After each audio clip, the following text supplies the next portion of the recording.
இந்திய news YouTube channel நண்பர்களுக்கு வணக்கம். நண்பர்களே, அடுத்த வருடம் நமது விமானப்படை உலகத்திலே எந்த நாடும் பயன்படுத்தாத மிக புதிய தொழில்நுட்பம் அடங்கிய ஒரு உத்தியை கையாளப் போகிறது நண்பர்களே. அதை பற்றி இன்றைய வீடியோவில் நாம் பார்க்கலாம். நண்பர்களே, இந்திய நியூஸ் இந்த வீடியோ சேனலுக்கு சப்ஸ்கிரைப் செய்யாத நண்பர்கள் தயவுசெய்து சப்ஸ்கிரைப் செய்து கொள்ள முடியும். இந்த வீடியோ உங்களுக்கு பிடித்திருந்தால் கீழே உள்ள லைக் பட்டனை அழுத்தி லைக் செய்திட முடியும் அன்புடன் கேட்டுக்கொள்கிறேன். வீடியோவை கடைசி வரை பார்த்து இந்த வீடியோவில் உள்ள கருத்துக்களை தெரிந்து கொள்ள முடியும் அன்புடன் கேட்டுக்கொள்கிறேன். வாருங்கள் நண்பர்களே, வீடியோவிற்கு செல்லலாம். நண்பர்களே, நமது இந்திய விமானம் எதிர்நாட்டில் தாக்குவதற்கு பயன்படுத்தப்படும் போது எதிர்நாட்டு விமானங்கள் தனது ஏவுகணைகளை பயன்படுத்தி பியாண்ட் விஷுவல் ரேஞ்ச் ஏவுகணை என்று கூறுவார்கள். அவற்றை பயன்படுத்தி நமது விமானங்களை தாக்கி அழித்து விடக்கூடாது. அவ்வாறு தாக்கி அளிக்கும் போது நமது விமானப்படை சைக்காலஜிக்கல் அளவில், உளவியல் அளவில், மனதளவில் சிறிது பாதிப்பு ஏற்படக்கூடும். ஆகவே இவற்றையெல்லாம் தடுப்பதற்காக ஆளில்லா விமானம், ரிமோட்லி பைலட்டட் ஸ்ட்ராட்டஜிக் ஏர்கிராஃப்ட் என்று சொல்லக்கூடிய ஆளில்லாமல் பறந்து சென்று தாக்குதல் நடத்தக்கூடிய விமானம் ஒன்றிலே நம்ம நாடு கடந்த 5 ஆண்டுகளாக தயாரித்து அதனை சோதனை செய்து வருகிறது நண்பர்களே. அந்த விமானத்திற்கு பெயர் கட்டக் என்று கூறப்படுகிறது. இந்த விமானம் ஏற்கனவே சோதனை செய்து பறக்க விடப்பட்டு நல்ல நிலையில் செயலாற்றுவதாக கண்டுபிடிக்கப்பட்டுள்ளது நண்பர்களே. இந்த விமானத்திற்கு தேவையான என்ஜின் நமது உள்நாட்டிலேயே தயாரிக்கப்பட்ட காவேரி என்ஜின் என்ற என்ஜின் பயன்படுத்தப்பட உள்ளது. காவேரி ட்ரை என்ஜின் என்று கூறுவோம். இது எல்சிஏ விமானம் தயாரிக்க 1983 இந்த என்ஜினை தயாரிக்க வேண்டும் என்று தொடங்கப்பட்ட அந்த திட்டமானது தற்போது 49-50 கிலோ நியூட்டன் பவர் கொடுக்கக்கூடிய ஒரு என்ஜினாக தயாரிக்கப்பட்டுள்ளது நண்பர்களே. இந்த என்ஜினை பயன்படுத்தி இந்த கட்டக் என்று சொல்லக்கூடிய இந்த ஆளில்லா விமானத்தை நாம் பயன்படுத்த உள்ளோம் நண்பர்களே. இந்த ஆளில்லா விமானம் ஸ்டெல்தி விமானம் என்றும் கூறப்படுகிறது. இவற்றின் ரேடார் கிராஸ் செக்ஷன் மிகவும் குறைந்ததாக இருக்கும். இவற்றில் ஏஐசி ரேடாரும் பொருத்தப்பட்டுள்ளது. ஏஐசி ரேடார் நமது உள்நாட்டில் தயாரிக்கப்பட்ட உத்தம் ரேடாரும் இந்த ஆளில்லா விமானத்தில் பயன்படுத்தப்படுகிறது நண்பர்களே. இவற்றில் கார்பன் காம்போசிட் என்று சொல்லக்கூடிய ரேடாருக்கு புலப்படாத ரேடார் கதிர்களை மறைக்கக்கூடிய அளவில் இந்த கட்டக் என்று சொல்லக்கூடிய ஆளில்லா விமானத்தின் பாகங்கள் உடலமைப்பு தயாரிக்கப்பட்டுள்ளதாக கூறப்படுகிறது நண்பர்களே. இந்த விமானத்தில் 3500 லிட்டர் வரை எரிபொருளை வைத்துக் கொள்ள முடியும் என்றும் கூறப்படுகிறது. இதன் மூலம் இது 1000 கிலோமீட்டர் வரை பறந்து செல்லும் என்றும் 5 முதல் 8 மணி நேரம் இந்த ஆளில்லா விமானம் பறக்கும் என்றும் கூறப்பட்டு வருகிறது நண்பர்களே.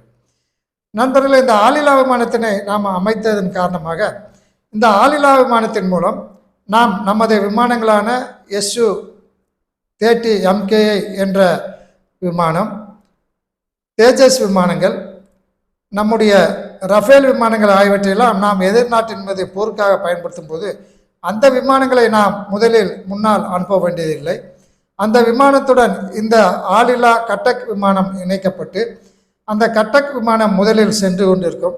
அது அவ்வாறு செல்லும்போது எதிரில் என்னென்ன நடந்து கொண்டிருக்கின்றன, தரைப்பகுதியில் வான்பகுதியில் என்னென்ன நடந்து கொண்டிருக்கின்றன என்பதையெல்லாம் சர்வேலன்ஸ், இன்டெலிஜென்ஸ் அண்டு ரெகனைசன்ஸ் என்று சொல்லக்கூடிய இந்த 3 விதமான கண்காணிப்பு வசதிகளை இந்த விமானம் செய்து சென்று கொண்டிருக்கக்கூடிய தான் இணைக்கப்பட்டுள்ள விமானிக்கு வேண்டிய தகவலை கொடுத்து கொண்டிருக்கும் நண்பர்களே. இந்த விமானம் இணைக்கப்பட்டுள்ள அந்த விமானிக்கு மட்டுமில்லாமல் உங்களுக்கு தெரியும், நம்ம நாட்டில் உள்ள அனைத்து விமானங்களும், அனைத்து ஹெலிகாப்டர்களும் கீழே உள்ள கமாண்ட் அண்ட் கண்ட்ரோல் சிஸ்டத்துடன் இணைக்கப்பட்டது என்பது உங்களுக்கு தெரியும். ஆகவே ஒரு ஆளில்லா விமானம் பறக்கும் போதோ அல்லது ஒரு ஆள் உள்ள விமானம் பறக்கும் போதோ என்னென்ன நடந்து கொண்டிருக்கின்றன என்ற விவரங்கள் எல்லாமே அனைத்து விமானிகளுக்கும் தெரிய வரும். கீழே உள்ள கண்ட்ரோல் அமைப்புக்கும் இந்த விவரங்கள் எல்லாம் தெரிய வரும் நண்பர்களே. இந்த ஆளில்லா விமானத்தில் முக்கியமான ஆயுதங்கள் பயன்படுத்தப்பட்டுள்ளன. அதாவது வானில் இருந்து கொண்டு வானில் இருக்கக்கூடிய இலக்குகளை தாக்குவதற்கான பியாண்ட் விஷுவல் ரேஞ்ச் ஆஸ்திரா மிசைலும் இந்த ஆளில்லா கட்டக் விமானத்தில் பொருத்தப்பட்டுள்ளது. அதேபோன்று பிரம்மோஸ் NG நெக்ஸ்ட் ஜென்ரேஷன் என்று சொல்லக்கூடிய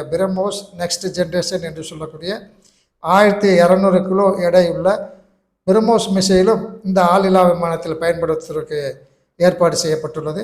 அது மட்டும் இல்லாமல் முக்கியமான வெடிகுண்டுகள், அமுனிஷன் என்று சொல்லக்கூடிய பிற ஆயுதங்களை எல்லாமே இந்த ஆளில்லா விமானத்தில் பயன்படுத்த திட்டமிடப்பட்டுள்ளது நண்பர்கள்.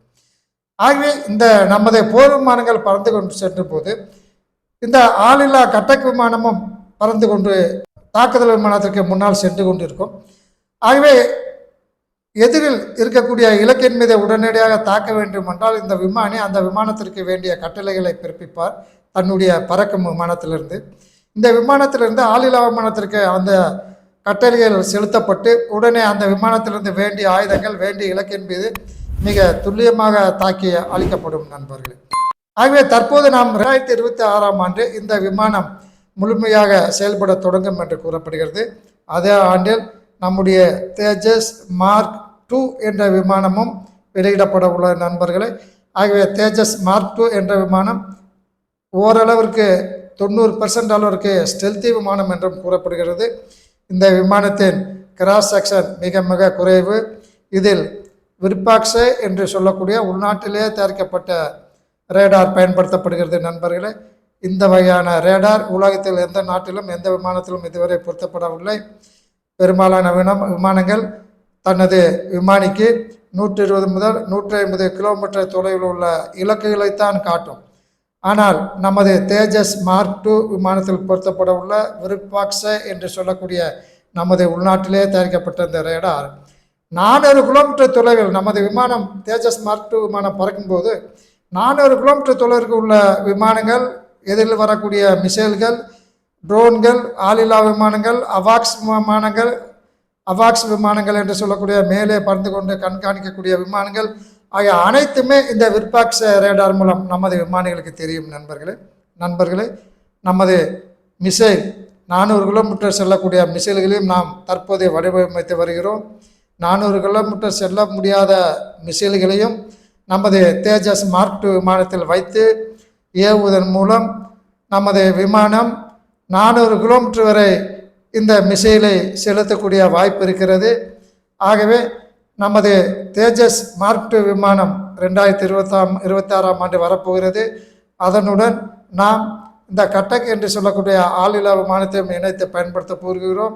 இந்த ஆளில்லா விமானம் நமது தேஜஸ் மார்க் 2 விமானத்துடன் மட்டுமில்லாமல் தேஜஸ் மார்க் 1A, Su-30 MK விமானம் மற்றும் ரஃபேல் விமானம் ஆகிய விமானங்களுடன் சேர்ந்து இந்த விமானங்களை நாம் பயன்படுத்த போகிறோம். முதலில் விமானப்படை 250 ஆளில்லா கட்டக் விமானங்கள் தேவை என்று கூறியுள்ளது. இந்த விமானம் வந்தவுடன் 2026ஆம் ஆண்டு 30 முதல் 40 கட்டக் ஆளில்லா விமானங்களை, தாக்குதல் விமானங்களை வாங்கி நமது விமானப்படை பயன்படுத்தப்பட உள்ள நண்பர்களே. ஆகவே நமது விமானப்படை உலகத்திலே மிக சிறந்த ரஃபேல் விமானத்தை விட மிக சிறந்த தேஜஸ் மார்க் 2 விமானத்தையும், உண்மைதான் நண்பர்களே, தற்போதுள்ள ரஃபேல் விமானத்தை விட மிக சிறந்த விமானமாக நமது தேஜஸ் மார்க் 2 விமானம் அமைகிறது. அதே போன்று உலகத்திலே எந்த நாடும் இதுவரைக்கும் லாயல் விங்மேன் என்று சொல்லக்கூடிய ஆளில்லா விமானத்தினை எந்த நாடும் பயன்படுத்தியில்லை. தாக்குதல் ஆளுள்ள விமானத்துடன் நமது விமானப்படை 2026ஆம் ஆண்டு தாக்குதல் விமானத்துடன் ஆளுள்ள விமானத்துடன் ஆளில்லா விமானத்தையும் ஆளில்லா தாக்குதல் விமானத்தையும் சேர்த்து பயன்படுத்த போவது நண்பர்களே. ஆகவே நமது நாட்டை பாதுகாப்பதற்காக அனைத்து வழிகளிலும் புது ஆராய்ச்சிகளை செய்து புதிய தொழில்நுட்பங்கள், புதிய ஆயுதங்கள் தினமும் வெளியிடப்பட்டு வருகிறது நண்பர்களே. இத்துடன் இன்றைய நியூஸ் இந்த வீடியோ செய்தியை முடித்துக் கொள்ளலாம். நன்றி, வணக்கம். இதுபோன்ற இராணுவத்தின் வளர்ச்சி, நாட்டின் வளர்ச்சி, பொருளாதார வளர்ச்சி போன்ற செய்திகளை உடனுக்குடன் தெரிந்து கொள்ள இன்றைய நியூஸ் சேனலுக்கு சப்ஸ்கிரைப் செய்து கொள்ளவும்.